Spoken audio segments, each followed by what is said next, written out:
ওটা ভালো হবে প্রথমে ভাবতে পারিনি, শুনে বিশ্বাস করতে পারছিলাম না। যা হয়েছে ঈশ্বরের কৃপায় ভালোই হয়েছে। ভবিষ্যতে একজন ডাক্তার হতে চাই। জয়েন দিয়েছি এবছর, পরীক্ষা ভালোই হয়েছে, আশা করছি একটা ভালো র্যাঙ্ক হবে, আমি একজন ভালো ডাক্তার হতে চাই। এই সাফল্যের জন্য কৃতিত্ব কাদের? কৃতিত্ব, মেন কৃতিত্ব আমার বাবা আর মা, বিশেষ করে আমার মা। সারাক্ষণই আমার পাশে পাশে ছিল, সাপোর্ট দিয়েছে সারাক্ষণ।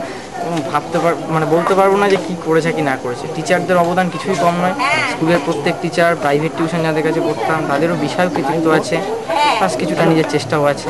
কতক্ষণ পড়াশোনা করতে? এরকম নিয়ম করে কিছু পড়তাম না, কিন্তু তাও দিনে 8-10 ঘন্টা প্রায় হয়ে যেত পড়া। প্রতিটা সাবজেক্টই দৈনিক নিয়ম করে পড়ার চেষ্টা করতাম এবং সারা বছর পড়াশোনাটা করেছি। তা এরপর আজকের দিনটা কিভাবে কাটাবে? আজকের দিনটা এখনও প্ল্যানিং করে উঠতে পারিনি, ঠিক বুঝে উঠতেই পারছি না কীভাবে করবো। তবে খুব আনন্দ করব, শুধু আজকে নয়, আগামী 3-4 দিন খুব মজা হবে আশা করছি।